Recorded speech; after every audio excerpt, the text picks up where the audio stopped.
بسم اللہ الرحمن الرحیم۔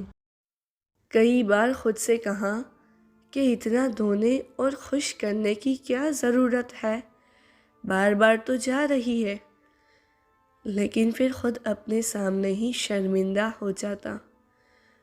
اگر بیوی دیکھے کہ صحیح صاف نہیں ہوا اور انہیں تکلیف ہو تو پھر، اور شاید وہ یہ سمجھنے لگے کہ وہ بوجھ بن گئی ہے اور انہیں تم سے شرمندگی ہو تو پھر، اسی خیال میں دوبارہ سب کچھ دھوتا، خشک کرتا اور مسکراہٹ کے ساتھ بیوی کے پاس آتا۔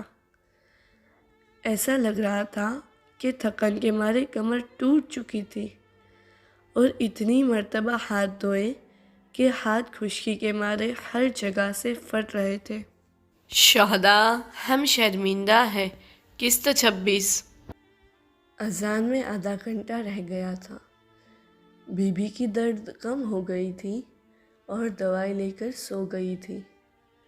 میں ایسے سست ہو کر لیٹا تھا، اتنا تھکا ہوا تھا کہ کچن میں جانے کو بھی دل نہیں کر رہا تھا، اور یہ کہ یہیں دیکھ لیتا کہ کچھ کھانے کو ہے یا نہیں، بالکل ہمت نہ تھی۔ آدھا گھنٹہ تھا، یا سحری کر لیتا یا نماز شب پڑھ لیتا۔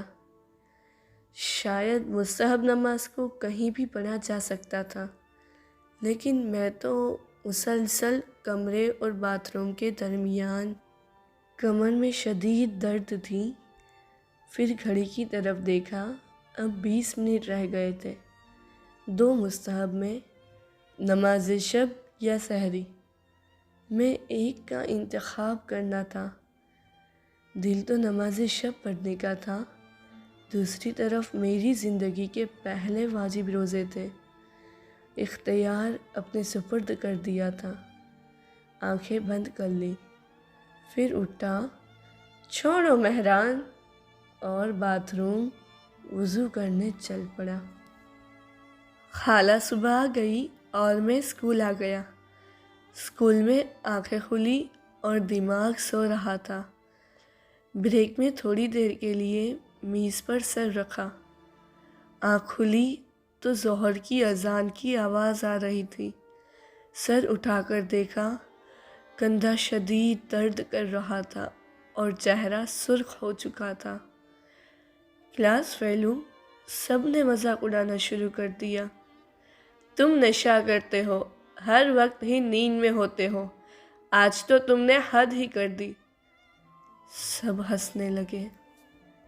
پھر ایک کلاس کے آخر سے بولا، یہ ریاضی کے استاد سے تمہاری کوئی رشتہ داری ہے؟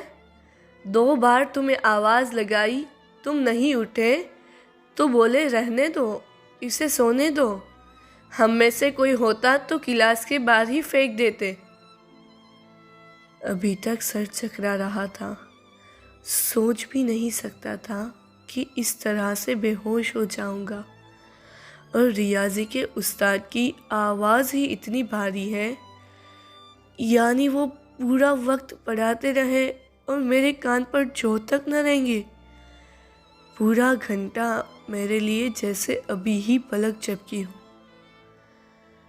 نماز کے لیے وضو کرنے باہر نکلا، راستے میں ریاضی کے استاد کھڑے تھے۔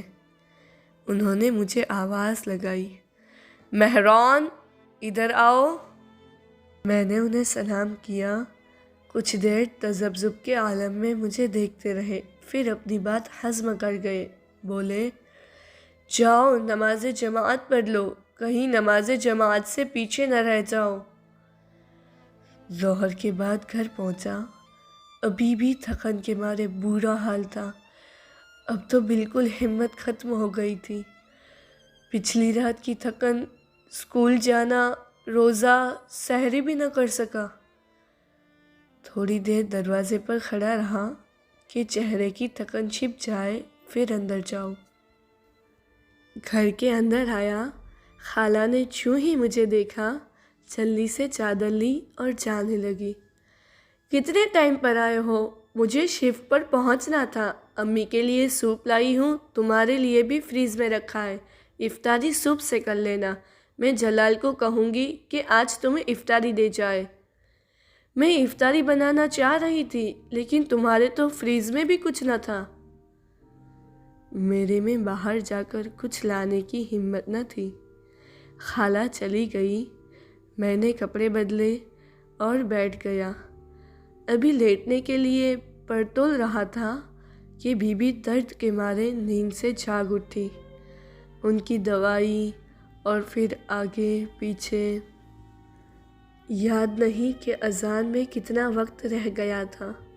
بی بی سو چکی تھی، میں بھی ان کے بیڈ کے کنارے ویسے ہی بے ہوش ہو گیا۔ اب تو ہلنے کی ہمت بھی نہ تھی۔ تھکن، بھوک، پھر اذان کی آواز آنے لگی۔